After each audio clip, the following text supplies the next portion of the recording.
It's easy to give advice on the internet because you, as the broadcaster, do not have to live with the consequences. And there was a time when this same game was being played over the radio, people phoning in and asking for help with their problems over the radio, was a smaller number of people making a lot more money. And it seems so easy for people in the audience to judge you as a broadcaster to be a good person or to judge what you say as good advice without ever giving the slightest thought to the person you're advising or the real world outcomes of the advice you're giving. Hypothetically, let's just say I talk to a father who speaks Spanish as his first language. Father, wife, kids, they all speak Spanish as their primary language most of the time, but they know for their kids, for their future as a family, what really matters is having the children grow up with the ability to speak English at a very high level, to use the English language in a sophisticated way. And let's just say this guy, whatever his situation may be, it doesn't really matter whether he's someone who has immigrated to the United States or Canada, or if he's living in a Spanish-speaking country, but nevertheless, for his children's particular education and career path, this is his concern. Let's say this guy comes to me for advice, or he just complains. He just talks to me and complains. I say to him, look, here's what you have to do. Every day in the morning, before you go to work, you are going to download on your phone the YouTube video for the morning news in English. Now, I don't know when you're going to listen to it. Maybe it's while you're riding the bus to work. Like, I don't know this guy's situation, hypothetically. Maybe it's during your lunch break at work. You are going to listen to the news in English. You're going to have a pen and paper, and you are going to note down the words and concepts and phrases and idioms that you don't know that are tricky for you. And you're going to look them up, and you're going to learn what they really mean. And once in a while, not every day, once in a while, there will be some chapter of history that comes up in the news that you didn't know about, and you read the Wikipedia article, you do a little bit of reading outside of the news.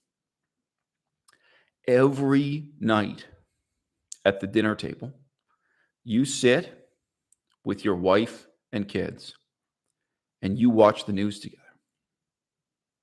You don't watch the nightly news.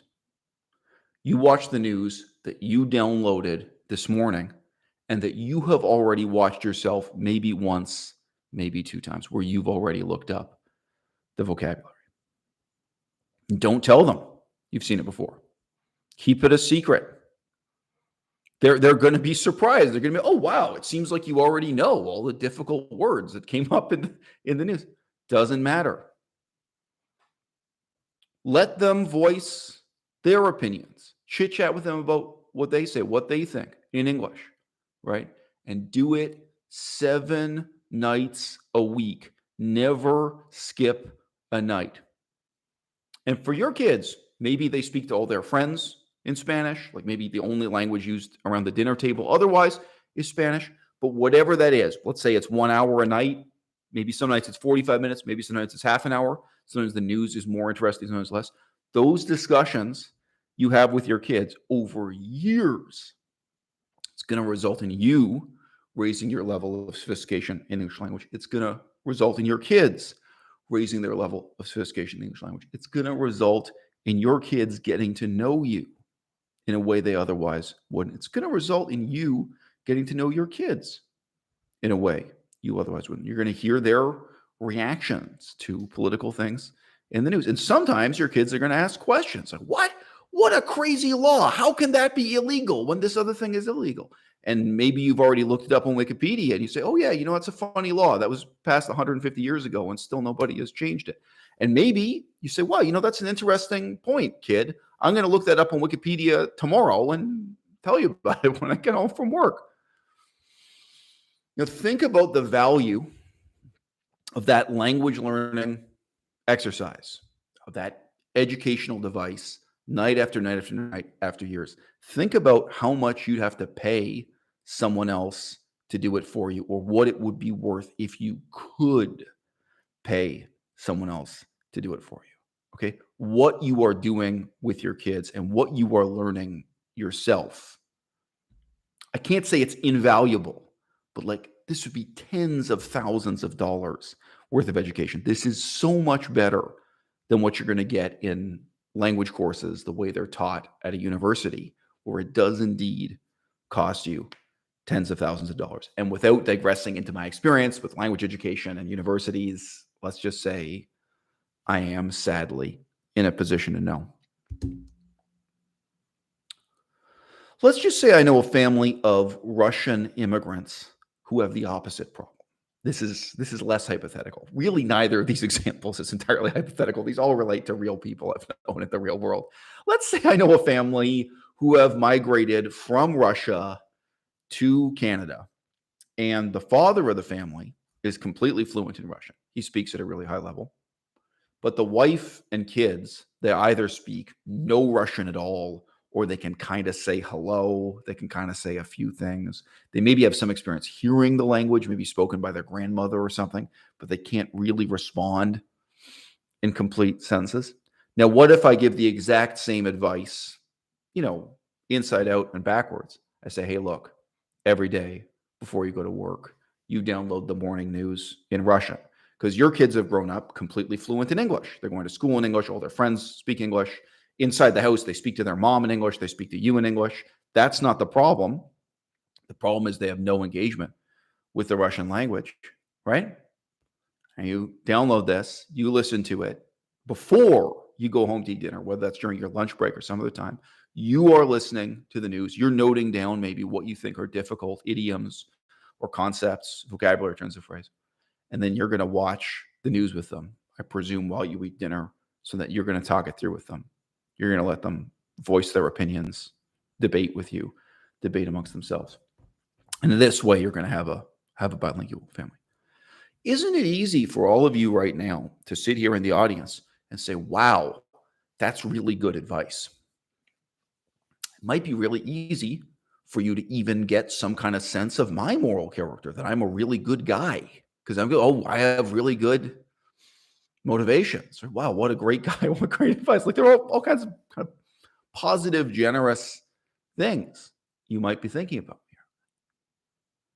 What's the problem? You don't know who I'm giving advice to, and you don't know the outcomes. You don't know the consequences. And none of us have to deal with the consequences. How rare is it for anyone, whether they're doing health advice, like workout, exercise, diet, language learning advice, political advice, how rare is it to really deal with the outcomes of the advice that you give? And a lot of us had a father who tried to sit and watch the news with us in whatever language, in our first language or some other language. And the result was that we regarded our own father as insane. We regarded our own father as an overbearing, bullying, ignorant madman, that instead of creating closer bonds of, love and respect within the family, this was deeply alienating.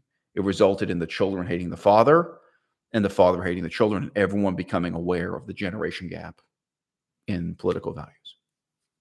Now, some of you have no idea what I'm talking about. Some of you are sitting there thinking, oh, wow, my dad was a great guy. It would have been really wonderful if you'd done it. Some of you are thinking that your dad spoke Russian or spoke Spanish and you wish you'd learned more from him. And this sounds really great. Okay.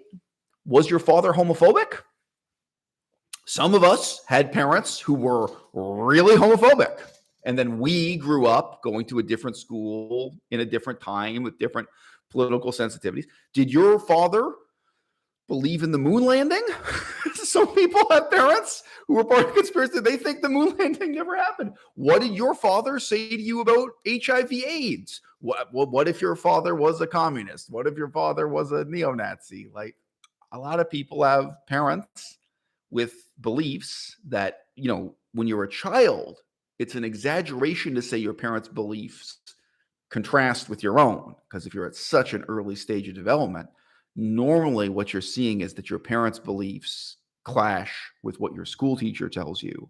Your parents' beliefs clash with what you hear from the television news. If you're a child who reads a newspaper, you know, and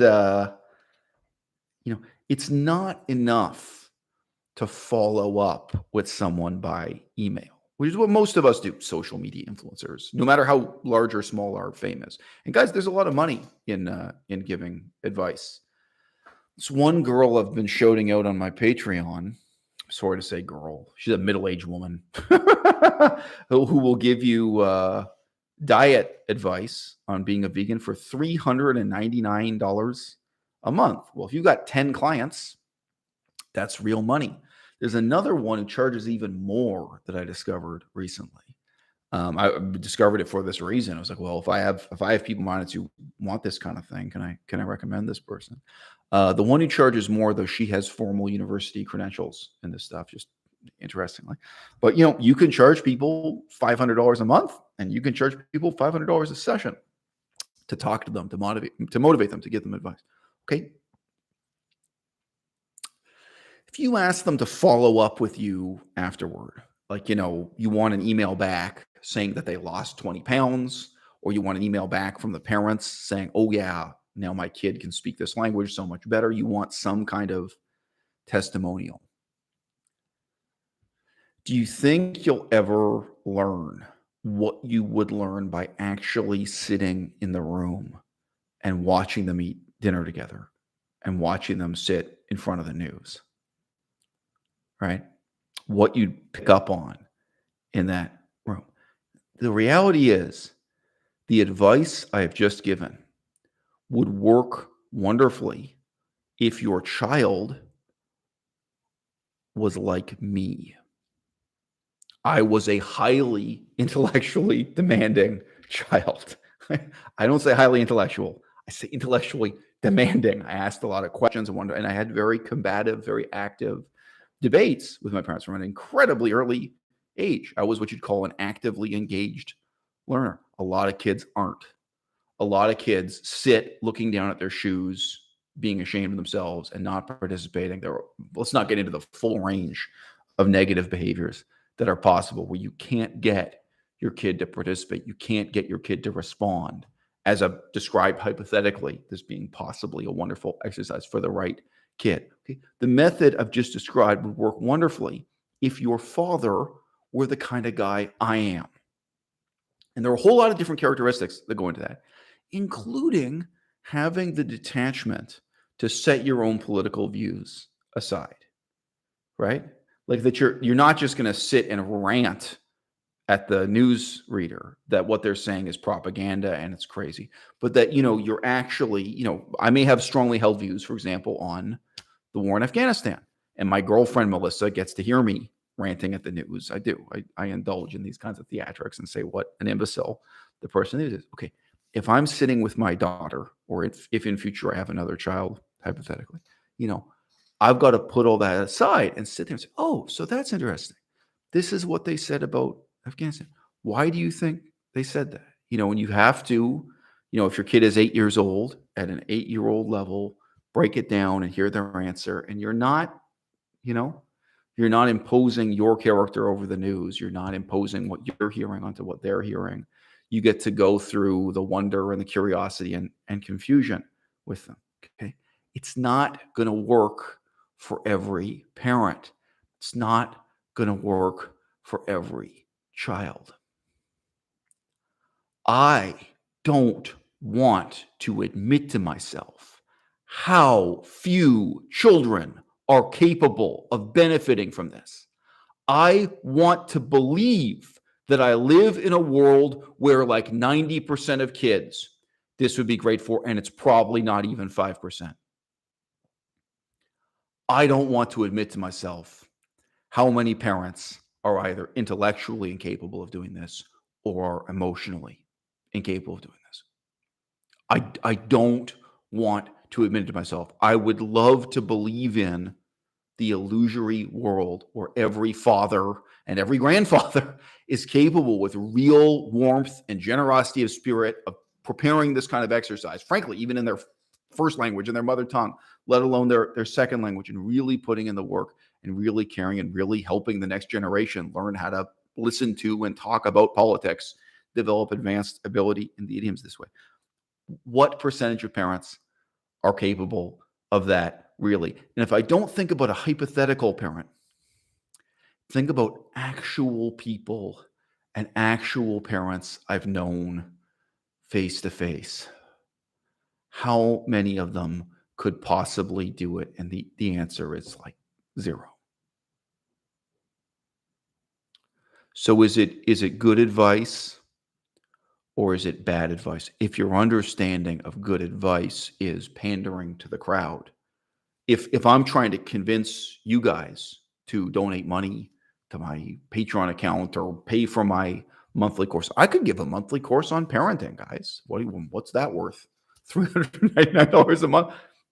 Sky's the limit. I consider the whole philosophy of education. At least one chapter of my book is about philosophy of education. I think more than one chapter deals. Oh yeah. Oh sure. I can present myself as a guru, and I can present this kind of advice that makes me sound morally good. And maybe in a sense, for you listening to it, you feel morally good and you recognize it in this detached way as good advice because you're not thinking about the people implementing it and what it would be like for you to sit there at that dinner table. Now, I don't think I need to digress in how this works for everything from quitting smoking, quitting alcohol, quitting video games to, weight loss, gaining muscle, diet and exercise. This kind of advice. Um, if the advice you're giving is not working out for people, can you expect them to send you an email that really breaks down, that really shares, that really explains where they're going wrong, how and why it is that this just isn't going to work out for them? Um,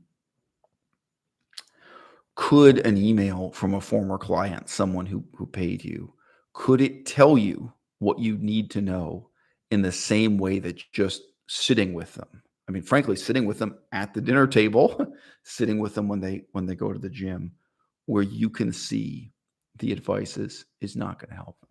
Now, physical exercise is one of the easiest things to give advice on. But what I see again and again is a certain kind of highly athletic person giving advice that could only possibly be useful for people who have a whole lot in common with themselves. Oh, well, just wake up in the morning and jog before you go to work. Why? Why do you think that doesn't work? Why do you think people don't do it? Maybe you can't relate. Maybe you can't do what I just did and admit to yourself a really large percentage of people cannot use that advice, will not use that advice. Maybe you can't admit to yourself, like, hey, in this world, I wish I lived in a world where 90% of people could just take this advice and do it, right? But the real percentage is much less. And of course, those aren't the people who are going to pay you for your advice. Shout out to everybody in the audience. We got 20 people here. If we had 20 thumbs up, some more people might join us. From my perspective, this can be a real short live stream. I don't always have to go for 2 hours and 3 hours, these things. Also, if Melissa wants to jump in and make a comment. So what up, James? What up, Frida? What up, William? What up? Yeah, Chris, I've seen you here before. So these are the people commenting. Of course, Lydia. Lydia's been watching the channel for 7 years? Some of that. Shout out to Lydia, Right. So Frida's raising an interesting point I want to talk about a sec. Melissa, anything you want to say? You've just been No, laughing and smiling a lot. Yeah. I think it's been very interesting. It's different than where I thought it was going to go. So yeah, I want to hear what Frida has to. Nacho in the crowd, another longtime viewer, longtime supporter here.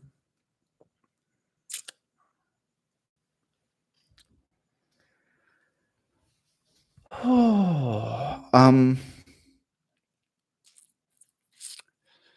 humility and risk taking.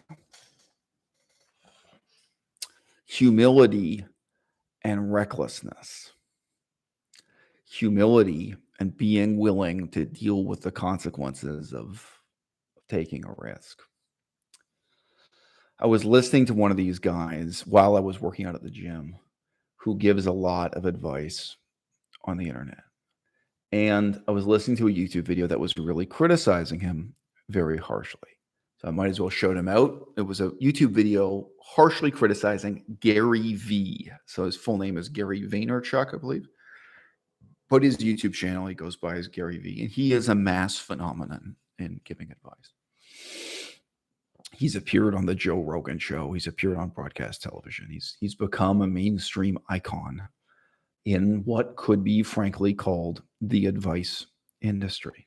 You know, I commented to my girlfriend Melissa while we were both at the gym exercising. I said, you know, it's really easy to ridicule this advice that he's giving.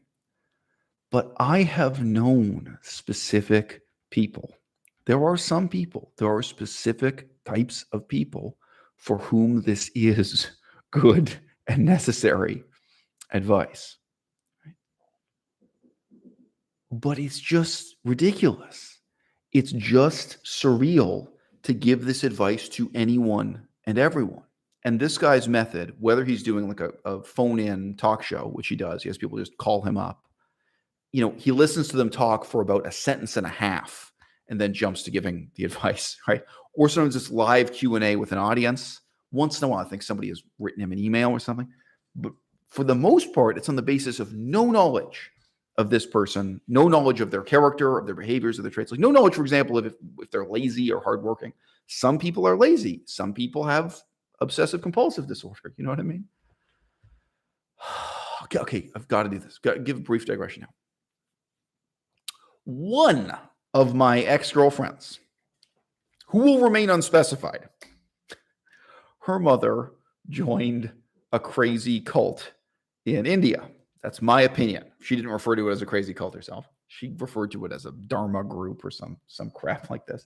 And she actually went to India and lived in the ashram, as they like to say. And by the way, it's one of these groups in India where, for some reason, everything is conducted in English. It's getting money out of white people. That's the reality, you know. So it's an all English language spiritual retreat and ashram. And you know what their whole spiritual practice was? Their whole spiritual practice had to do with focusing on undertaking an action while not caring about the outcomes. That you're supposed to just learn to appreciate the process without having attachment to the product, to the outcome. So, and this involved giving them tasks that were impossible and pointless, like wrapping and unwrapping mangoes. Like you have a whole cart with hundreds and hundreds of mangoes or 1,000 mangoes, wrapping and unwrapping them with saran wrap. This is a spiritual practice. And, you know, so I'm having this described to me by my girlfriend's mother.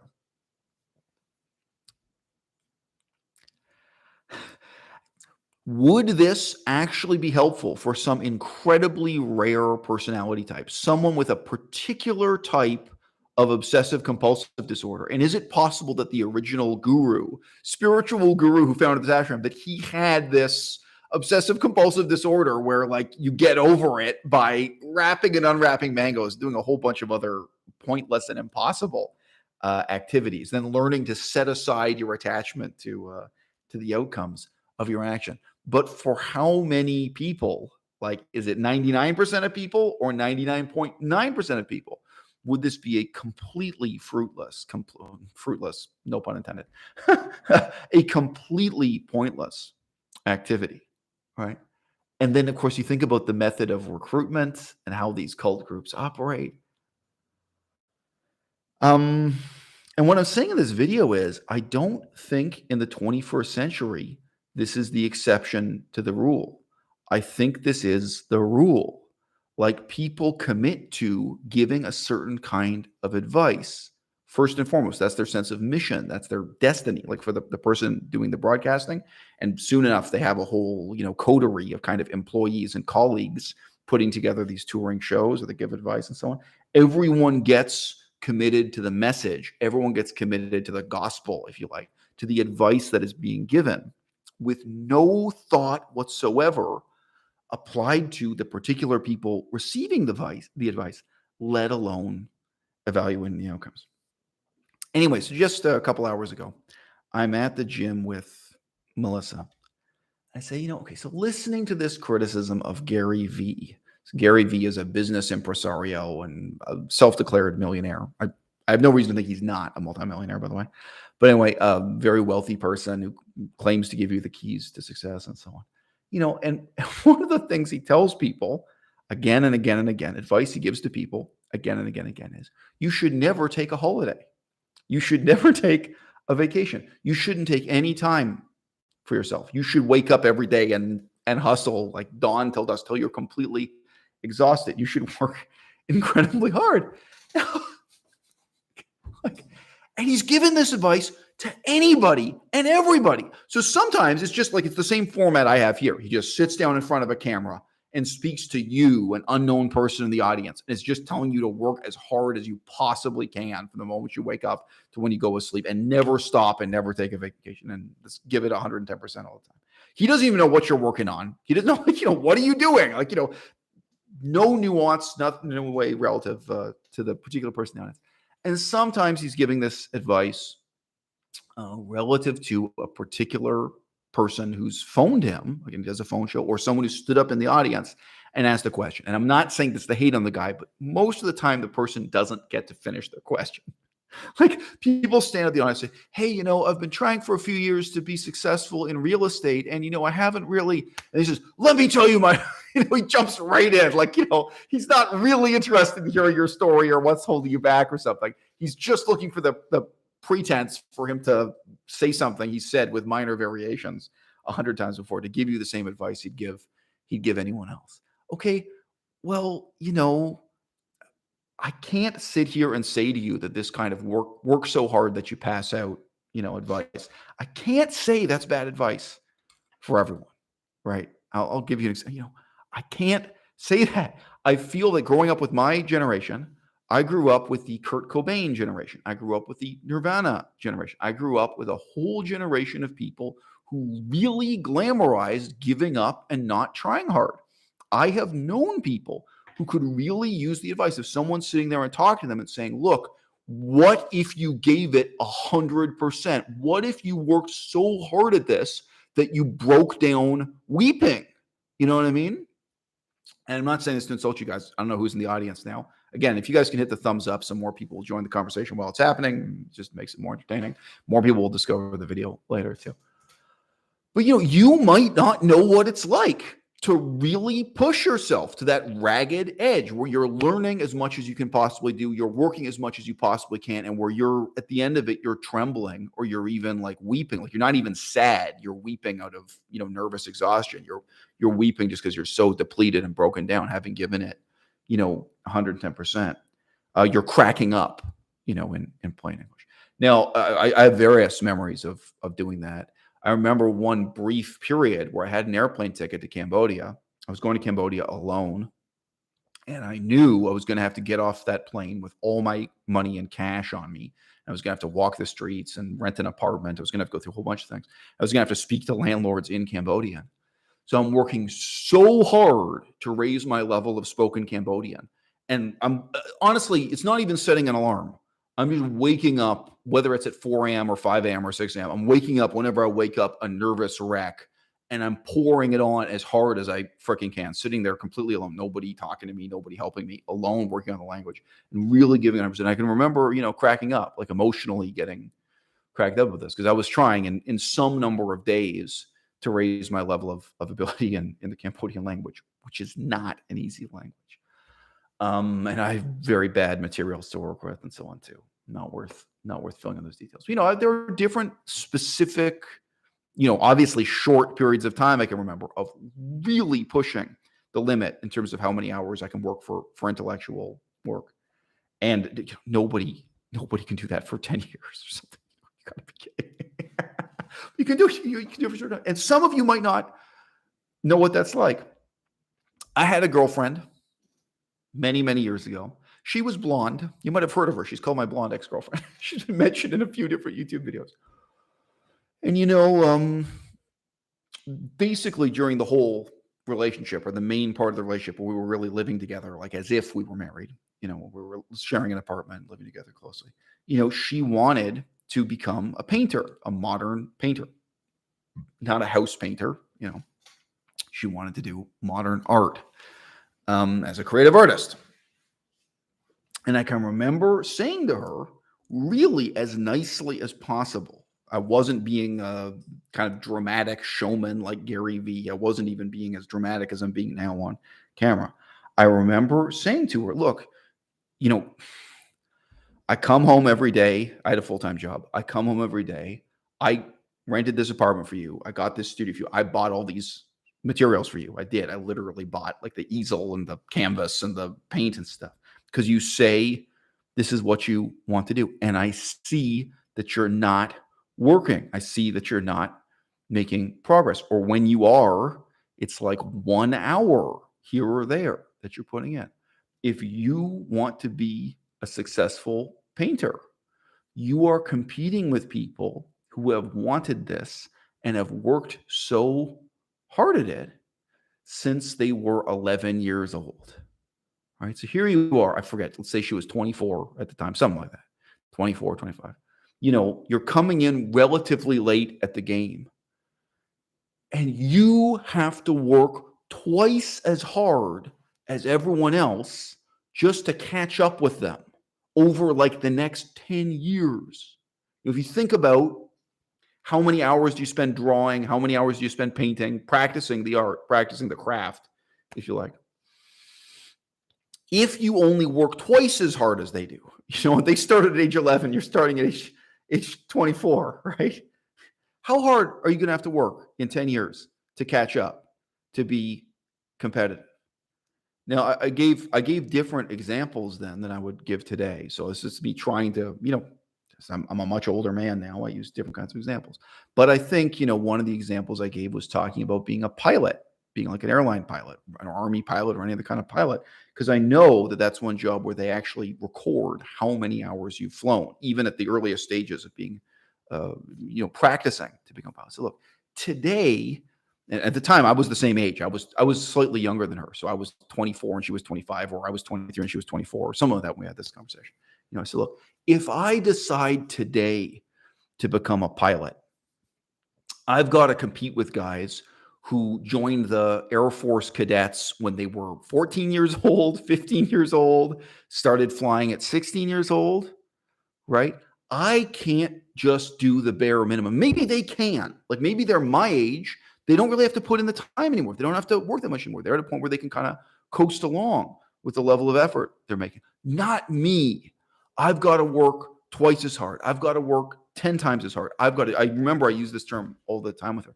I said, you got to do kind of proof of genius level effort. You got to put in a level of effort where you're like proving your genius. You're knocking yourself out. And I know I used this example in the discussion at the time because I was really doing it. I had a full-time job, but like before I went to work, and after I came home from work, I was working on this ancient dead language called Pali. It's like, look, I imagined there were all kinds of talented people in this field who've been working really hard for many years and at a high level of ability in the language. I later learned that was not true. There's almost nobody with reading comprehension of Pali. All the people who claim to have ability in Pali as a language, they're basically frauds. I don't know if I can think of a single exception. I'd have to think for a while if there were any scholars who were not frauds about their level of comprehension of that language. But most of the people, including people with PhDs, including Buddhist monks, so on and so forth. And it's like, look, I'm coming into this field of study late after getting a university degree in political science. I wasn't already committed to Buddhist studies when I was 16. Well, there are other people who've been doing this since they were 16. I can't just do 1 hour here and there. I can't just scrape by. I have to work twice as hard as everyone else, or I have to work 10 times as hard. I have to put in a level of effort and risk, where there's really some proof of genius involved. Okay, here's the thing. Giving advice, it involves humility. It involves the advisor, it involves the broadcaster, it involves the person in my position. Really having the humility to listen to the other person, letting them tell you who they are, letting them tell you what their problem is, letting them tell you what their desires are. And also, you have to have the humility to let them show you, right? They have to demonstrate.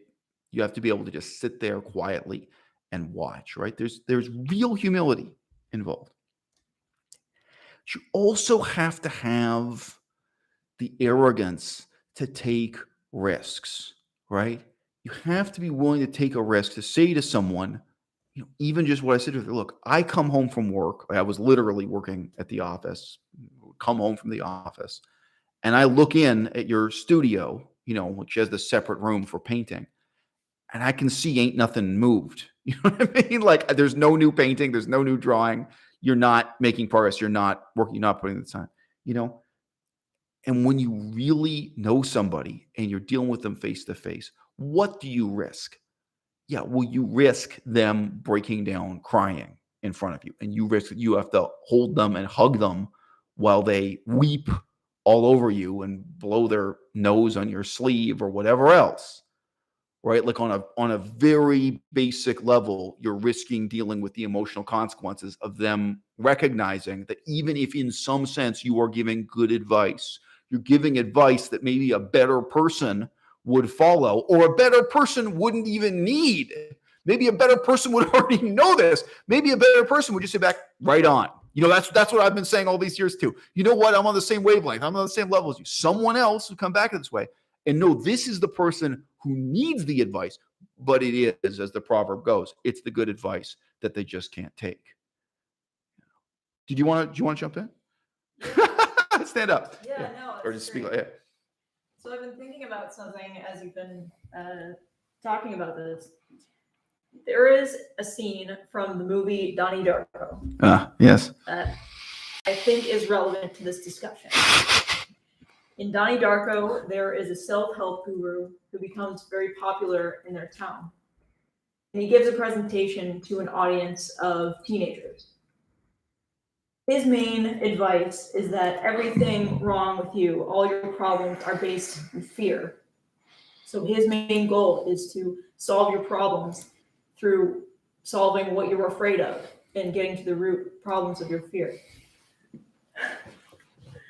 The scene is great because he invites these kids down and they talk about their problems. And they're on stage and talking about these difficulties in their life. There's one kid who's chubby and he said he gets bullied by people. And the self-help guru says, kind of like Gary Vee here, like at the first moment he can. Right. He says, no, I know what your problem is. You're afraid. And the reason why this scene is important is because Donnie Darko, the character played by Jake Gyllenhaal, he gets up on the microphone and he just boldly says, you know what, this self-help guru, I think he's the spawn of Satan. Yeah. I think he's lying to you. Kid, your problem is that you're chubby. If you want to stand up to your bullies, you have to lose weight, you have to get fit, you have to he's really honest. And like you say, he's taking risks. Right. And the kid might break down crying. Right. That's really tough. But that's what it takes if you're trying to give advice to people. And sometimes it is so obvious. I mean, just if you look at, I really appreciate what you said about observing people. If you observe them in their environment, or talking with their family or something, you get to see these things that they might not have the detachment or ability to cope with if somebody just points it out. Right. Yeah. And including, the ways in which they're stupid. Yeah. People are stupid and lazy. Now, I've said this about my father before, so if you've been watching my channel for a million years, you already know this. But for me, it's a memory that really stands out, that he took like 10 years to read one fucking book. It was James Joyce's Ulysses, right? Now, my father had some intellectual advantages in life. He was very good at memorizing factoids. Some little short piece of information. So, like, the exact size of a parking space for a normal car versus a wheelchair disabled car. Like crap like that he really memorized. So, like, I don't even know if it was an effort or not. Like, I don't know if he just did that without trying. Very likely he did try. But he'd always been gifted at memorizing factoids this way. And just to give an example, just assuming he wasn't lying to me, he lied a lot, but I'm going to presume this particular story was the truth. He took a course on geology in university. This is a BA level course on geology. And he only took it because he wanted to raise his grade point average, raise his total, like to get an A plus in a course. And he had absolutely no interest in geology. He didn't want, it was just to get high scores in the exams. And he felt this was a course where he could do that. He just had to memorize the names of different kinds of rocks and chemicals. And there's a certain number of kind of factoids. And he got the highest score on the exam that anyone had ever gotten since they opened the university. And they've been using the same exam for 40 years or something, some long period of time. They've been using the same standardized exam for geology. And he said the professor approached him and asked if he would be willing to switch his major. And the professor said that he would personally support my father if he wanted to start a career as a geologist, because he was so impressed by the exam. And my father said then this part was not a lie. My father said that he did not have any understanding of what he had memorized. And that was really true of him. He was that kind of, like, he could memorize and recite things, and he really didn't understand what he was saying. So just mentioned, this was the kind of guy my father was. But like, dude, like 10 years, that's how long it took you to read this one book. Like he did so little reading. Like, so my point is, in a lot of ways, he was a very lazy, very stupid guy. And again, I've said this, one of the things I said directly to my father was, I know you the way nobody else knows you. Because my father was a character like Gary Vee. He was a character like Gary Vaynerchuk, who stood on a stage and gave people advice. He really was, his career. I said, these other people, they see you this way. These other people, they see you this way. But I know you as the guy who would fall asleep on the couch watching baseball. That's who he really was. He was a guy who would lie on the couch and watch baseball.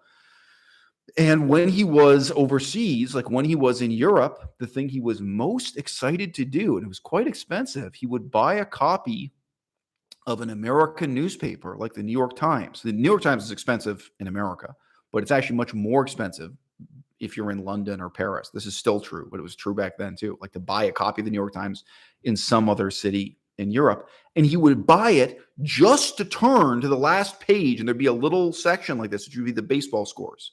And he'd sit there and stare at that excitedly. And very often the rest of the newspaper didn't get read or was barely glanced. He'd buy it just to sit there. And he'd sit there and look at it and talk. He was totally engrossed. This is him over 50 years old. This is a fully grown man. Maybe some of these memories are from his words. That's who my father was. So, like, again, when you say someone's stupid, well, this is one adjective to describe a complex person and a complex set of problems. I mean, I think you guys, just from this description, you guys have never met my father, you already have a real insight into what this guy's problems are and why he isn't learning and why he doesn't develop and what his advantages and disadvantages are. Okay, now what advice, are you going to give him?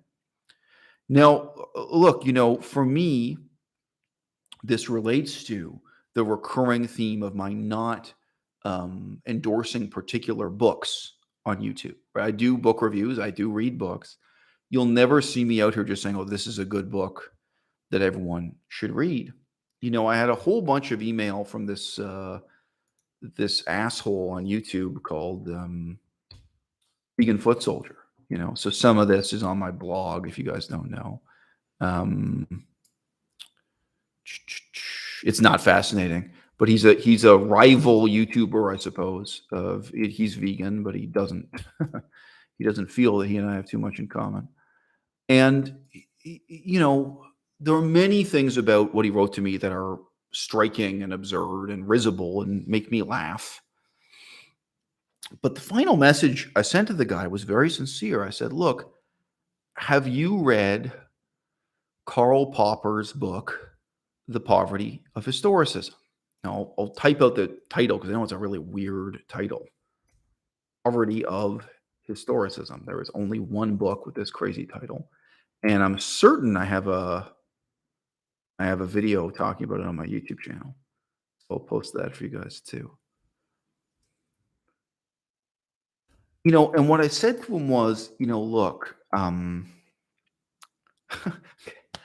didn't say what I really meant because I didn't want to be too insulting. What I really meant to say was, you fundamentally don't understand what philosophy is. You keep kind of preaching philosophy. He kept insulting me, claiming that I don't know anything about philosophy. He said that I'm at a high school level in philosophy, that I'm not even at a first-year university student's level. He was using his supposedly advanced knowledge of philosophy to snub me and insult me. And miraculously, I seem to be immune to this kind of humiliation, especially when it's coming from someone like him. This did not upset me in any way. But, what I said to him, because I was trying not to be overly insulting, I said, look, philosophy is a problem-solving method. It's about solving problems. And again, I didn't say this, but my point was, it's not about bullying and intimidating people with ostentatious use of formal logic. Like, oh, well, you failed to substantiate proposition 3. It's not the way people who really know philosophy talk. It's not. This is not really what philosophy is. And I said to him, look, have you thought about reading this particular book, Karl Popper's The Poverty of Historicism? And I said to him, it could really change your life. How many years have I known that guy before I recommended this book? More than 5 years. He and I have known each other. Obviously, there are some ways in which he's a stranger to me. I don't know him at all. But there are other ways in which, having known him for 5 years, having had so many years of harassment from him, so many insults and so on, both publicly and privately from him against me, and seeing now the way he's building up his own ego and what he thinks about philosophy and what he says about philosophy, it's like, well, look, I know a particular book that's going to challenge what you think philosophy is and what its meaning is in your life. This could really change your life. This is a book I recommend for this person.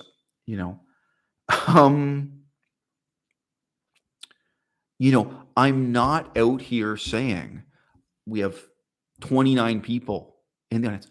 I'm not saying all 29 of you should read Karl Popper's Philosophy of Historicism. I'm not. Melissa here, there are many books I've recommended she read in particular. This is a book that meant a lot to me in my life, and I can sit here in an analytical way and talk about why it was meaningful to me, why it challenged or counteracted some false assumptions I had in life, right? I can tell you why it was meaningful or important to me. I can tell you why I think it would be meaningful or important to this other guy, this other YouTuber, vegan foot soldier, right? But by the same token, if Melissa actually said to me after this live stream, oh, hey, well, do you think I should read this book? I would say to her, no, look, honestly, I think it would be a waste of your time. I don't think it's interesting for you. I don't think it's meaningful for you. Another really brief example of that, but we had this conversation in a bookstore lately. There was a nice big copy of Herodotus on the bookstore shelf. In the last 4.5 years or so, Melissa has heard me tell several anecdotes about Herodotus. Things come up like, oh yeah, in Herodotus it says X, Y, and Z. It's a book I have read. I have a pretty good recollection of. And there was a nice, just the actual book was a good looking book and it was a good price. It was cheap. It was a good deal. And Melissa was taking this off the shelf and saying, oh, maybe now is the time for her to read Herodotus. Huge book, by the way, long book.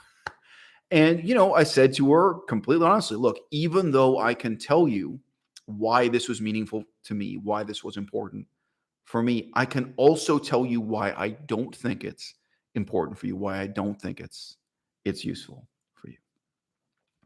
Now, look, guys, I mean, I could turn to the audience and ask you if you guys have any stories of this. In the old days when we broadcast on YouNow, you guys were able to actually jump in and talk to me by voice chat. Those are the days. We can't do that here with YouTube. You'd be able to actually split the screen and have two windows with two cameras. That was great. It was a great feature of YouNow. Unfortunately, YouNow is a dead website. It's a dead platform. There's a much darker side of this, isn't there? The darker side is people tell you you can never make it as a musician. Just quit. Just give up now. People tell you, oh no, you'll never be able to get a PhD in chemistry. Just become a dental hygienist. That's an easy living for somebody like people, including authority figures, whether it be your school teacher, your guidance counselor, your priest, your parents, your grandparents, you know, people within the university system, like a professor, people are going to make a snap judgment of you very often, like Gary Vee, based on just a few sentences you said. And they will give you advice that changes your life forever.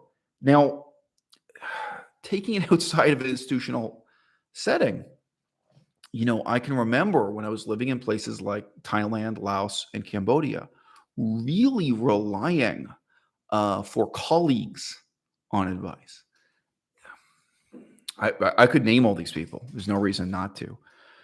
There was a very shifty character, and I would guess he weighed about 400 pounds. He was a very, very fat white guy. And he was a homosexual with effeminate behaviors. And he had a much younger boyfriend slash husband who was not fat and was not out of shape. They were seeing them together, they were a very strange pair. And his whole manner and way of speaking to you did not inspire trust. He seemed like a very shifty, very strange character. And I spoke to a woman who was a white Canadian, the same age as myself, and who was his employee. And I was asking as politely as possible, look, do you think I can trust this guy? Do you really think I should get involved with this company and so on? And I remember at that time, she gave this completely glowing, completely positive account of her experience as an employee and what a good guy he was and everything else.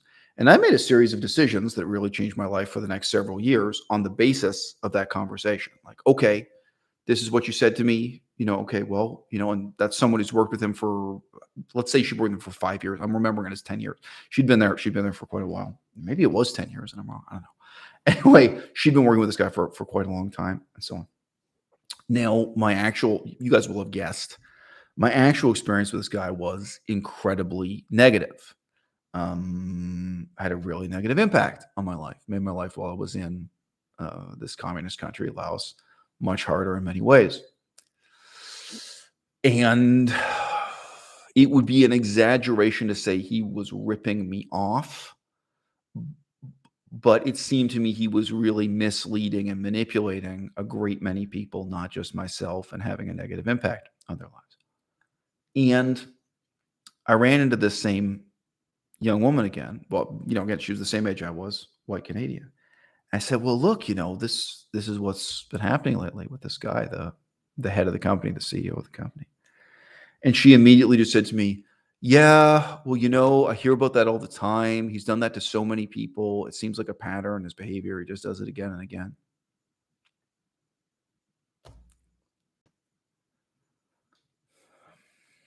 You could have told me that first before I rented an apartment and unpacked my bags and said, before I was, making a whole lot of assumptions, including financial assumptions. It's like, and that young woman, she doesn't make any money out of lying to me or something. She doesn't have any agenda. And indeed, the fact that she was so forthcoming when I said that to her the second time we talked shows that she was in some ways a very honest person. So my point is here, advice. She doesn't assume any responsibility. She doesn't assume any risk. Right? Now, a few of you know this about me. Oh, that's funny. Nacho says, I remember Gary Vee yelling at someone not to become a dentist. So something parallel happened. For more than a year now, I've been talking to people about going into film. Perhaps I should say going further into film, given that YouTube itself is a kind of filmmaking. But getting seriously interested in raising the level of my own effort and, raising the level of my own risk too. And so many different people told me, don't go to film school. Don't go back to college. Don't try to get a film degree. Don't try to get any film training at all. Just start making films. Now, the people who said this, one, I can name him. One is Ali Tabrizi. You guys remember him? Ali Tabrizi, former vegan YouTuber. He's one of the guys I talked to about this. So Ali Tabrizi used to be on YouTube, and then under certain extraordinary circumstances, he made the leap to documentary filmmaking for Netflix, and he has made one documentary film that took him about 5 years. I'm not hating on him, but that's the truth. I think it was at least 5 years that what was it called? It was called Fish. I was going to say Fishpocalypse. It's a better name. Fishpocalypse. If anyone uses that title, you owe me 10%. Fishpocalypse, no? Anyway, I have made my own review of that film on my own YouTube channel. And mysteriously, after I made this review of his film, he never spoke to me again. Life is long. Maybe I'll hear from him 5 years from now or 10 years from now. He was so strident. He was so insistent to me. No, get out. Just learn it yourself. Start doing. Just teach yourself. Don't go back to college. I'm going to come back to Ali Tabrizi. It's the main anecdote I want to tell here. But, one of the other people who told me this, she is herself a professor in a university department that does exactly this. They do cinema, filmmaking, photography, several subjects of that. But she's seeing the reality of it every day.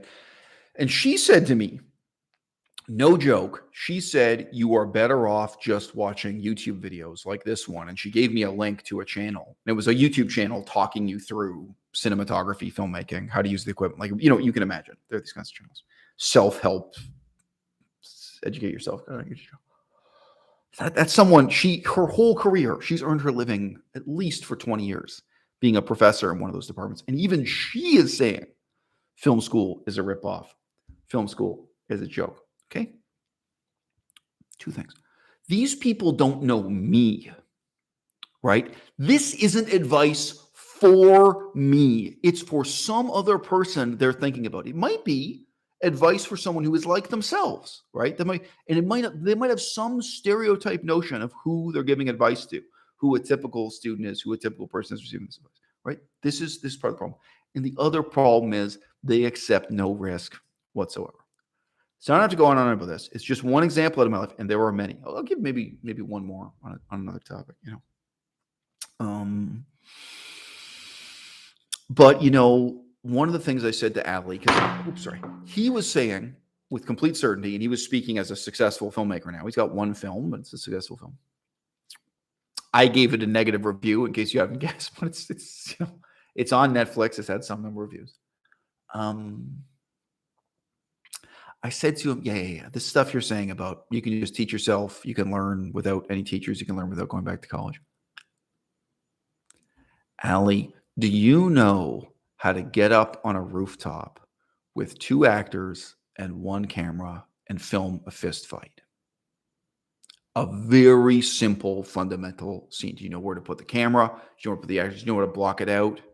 Do you know how to film one person punching another? And in cinema, it means they're pretending to punch the other. The cameras are the right angle, so you have the illusion that the fist is connecting. Now, again, if you guys don't know, I used to be in the theater, so I do know a little bit about this. I've done some of that stuff back when I was in the theater, like 100 years ago when I was a young man. I'm aware, put it this way, I'm aware that there are tricks of the trade. I am by no means a master, but I'm aware there are things you need to technically know about how to safely block out a fist fight. And so fist fight on a rooftop, can you do it? And if you can't, how are you going to learn it? So I'm in my 40s. How do you think I'm going to learn it? Do you think someone's going to take me aside and out of the goodness of their heart, train me in all that they know, expecting nothing in return? Again, some of these, maybe these people are also, they're used to giving advice to someone who's 18 years old or something. And they go, oh, you're young and good looking. Just go to Hollywood and someone's going to take you aside and teach you what you know, maybe someone who wants to sleep with you or something.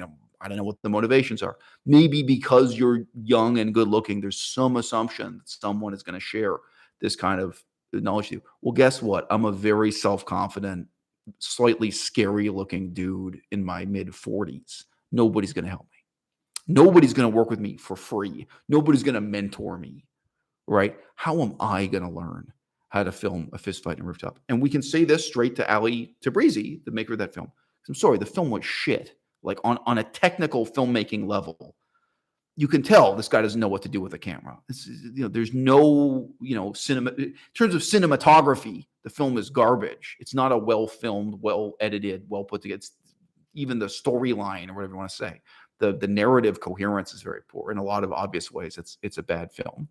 I'm vegan on some level, of course. I sympathize with the messages trying to get across, but I can't say it's a well-made film. It's a poorly made film. It looks like a film made by an amateur. It looks like exactly what it is. A guy who went from YouTube to professional filmmaking with no training and nobody to help him and none of those skills, neither in terms of the storytelling, the scripting, the cinematography, whatever. It looks like a film made by a guy who could not put together a fist fight on a rooftop to save his life, right?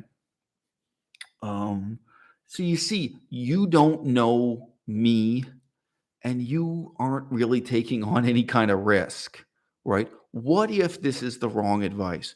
What if this is the worst advice? What if you are crippling me for the rest of my career because I didn't take 2 years to go to a community college and do a simple course in cinematography where they teach you the hands-on nuts and bolts of how to put the camera together and how to position it and how to film that kind of scene? How to set up the lighting, how to set up the camera, what angle the guy's face needs to be at relative to the camera when the fist goes by, how to position the microphones when you're filming a dialogue.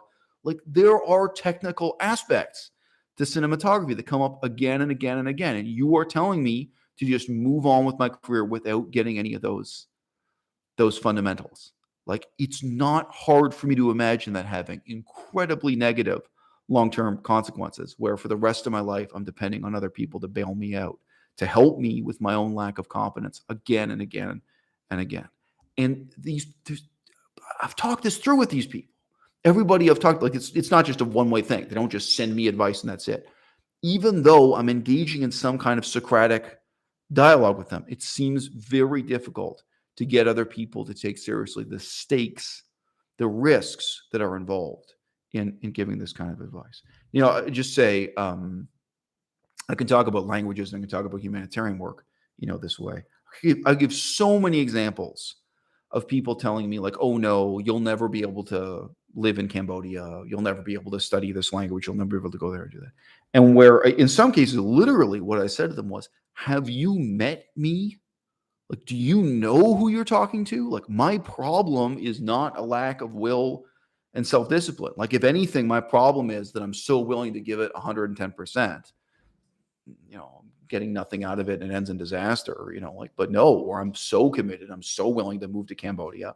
I'm so willing to move to Cambodia and learn the Cambodian language. I'm willing to move to Myanmar and learn some ethnic minority language, the Yunnan Myanmar border. I'm willing to commit to all kinds of research projects and language study and humanitarian work and go out in the jungle. I'm willing to do all these things. I'm willing to give it 110%. But then when other people disappoint me, people or institutions let me down, on the other side, like, my personal virtue alone can't carry this through to, a successful conclusion. That's the recurring leitmotif of my life. That's the recurring tragedy of my life. When I went to Saskatchewan to study Cree and Ojibwe, and one of the reasons I keep saying Cree and Ojibwe is because if I just say Cree, you don't even know it's a language. Nahiawewe. These are indigenous languages there. But yeah, the courses I took, they did deal with both Cree and Ojibwe. I have no problem hitting the books. I have no problem memorizing like just the nouns and verbs that comprise language. I have no problem with the grammar. Like, I have no problem with this level of self-discipline. I did that before. I taught myself Pali. I can work in a jungle with a flashlight, sleeping under a mosquito net every night and study a language. I don't need a teacher and I don't need anyone to coddle me. I don't need anyone to help me. Right. But okay, so you have that level of will and determination and self-discipline and talent and ability or whatever. Right? Okay, but what happens when everyone else lets you down? What happens when the problem is you can depend on yourself, but you can't depend on anyone else? Nobody ever talked any of that through with me, right? They gave advice to me that might have been good advice for some other person in some other scenario.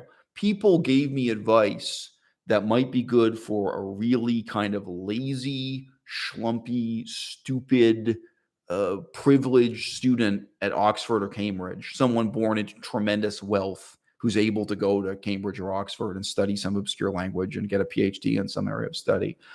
They really have no talent or focus or dedication or work ethic themselves, but they have all these wonderful people around to help them, paid for, of course, paid for at a high price. And why do people give them that advice? Probably because that's who they're used to talking to. That's who they presume they're giving advice to. Or maybe, hey, let's keep it all real. That's who they used to be themselves. That's who they were growing up. That's how they came up.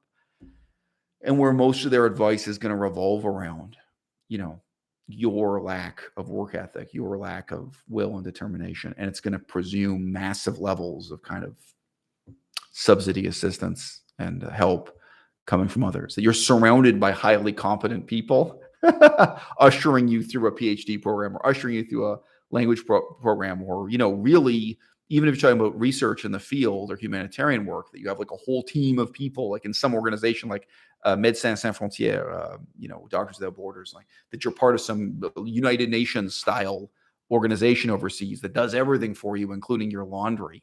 And now all you have to do is show the hard work, talent, and determination to get results, because everyone else has done all the thinking and worrying for you. Well, that wasn't my situation, right?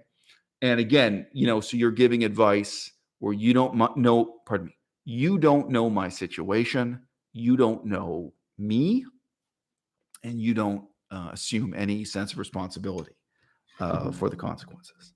What if your advice goes horribly wrong? And, the final outcome is that people's lives are ruined, and, not just for a short time. I knew a girl, here I am saying girl again. What was she, 20 years old? I don't know. I knew her when she was 19, 20, or 21 years old at university in Canada. She was born and raised in a Muslim family, and she wanted to go to the University of Toronto to study Buddhism and Buddhist philosophy. That was her big interest in life. And everyone at the university said, good for you. By the way, yes, she was extremely good looking. Yes, I had the option to sleep with her and ended up not doing it. There's a reason why we had this series of bizarre conversations with her. Immaterial to this story, but yeah, probably the fact that she was extremely good looking was part of her experience of this. She gets to the university and everyone's happy to take her money and everyone's happy to tell her whatever she wants to. Oh, Buddhism. Oh, good. We'll sign you up for the Buddhism program. Just make sure you pay your money and select your courses and sit down in class and do the right thing. And the whole time that she was at the University of Toronto, she was there for 4 years, there was only one class on Buddhism she was able to take. She lost the one opportunity of her life. They committed to her. There was a program she was supposed to be signed up for in Buddhist studies or Buddhism. She instead got a general BA in religion. And, I knew exactly the situation in the department at that time, who the professors were and what was going on. She had to do a whole pile of courses on Christianity, Judaism, and Islam. As one of the professors said to me, and I was interviewing this professor for an article, he wanted to be quoted. He said, what the University of Toronto has is a department of Christianity masquerading as a department of world religions, that they were pretending to teach courses in these other subjects when they really just didn't have the staff, didn't have the will, didn't have the interest, or what have you. Well, look, is that a small thing? There is no responsibility for the outcomes. The people who gave her this bad advice, the people who said, just sign up and pay this money, which was, I'm sure, for her a lot of money. I'm sure for her family a lot of money. Just devote 4 years of your life to this. You can trust us.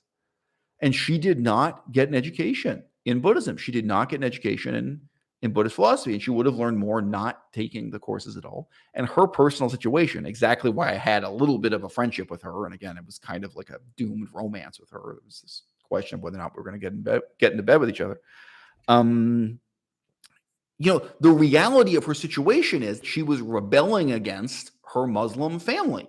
She had been raised in the Islamic faith and she wanted out. She wanted something new, something different. And it's not that rare. A lot of Muslims are drawn to Buddhism because they want something that still will give them some sense of moral purpose and self-discipline and sobriety. There's certain kind of characteristics they want from a religion, but they want something that will set them free from the oppressive irrationality of, the Muslim faith. Well, what's she going to do with the rest of her career? What's she going to do with the rest of her life? Personally, like philosophically, this was the philosophical education she wanted and she didn't get, right? And she's supposed to go on and get some kind of job after getting this completely useless BA in religion. Is she going to become a chaplain for the Canadian Anglican Church? Is she going to become a Christian missionary or Christian minister? So I've been through similar situations in my own life, again and again and again. At the deepest level, I think the problem that we have is that we do not think of advice as a product. Stick with me here for 1 minute. If I sell you a product, right, I am responsible forever for that product. If someone sells me this and I turn it on and it lights on fire, they're liable for the product, right? The damage done by the fact that the battery ignited on fire and so on and so forth. I have even seen this with some miracle weight loss remedies.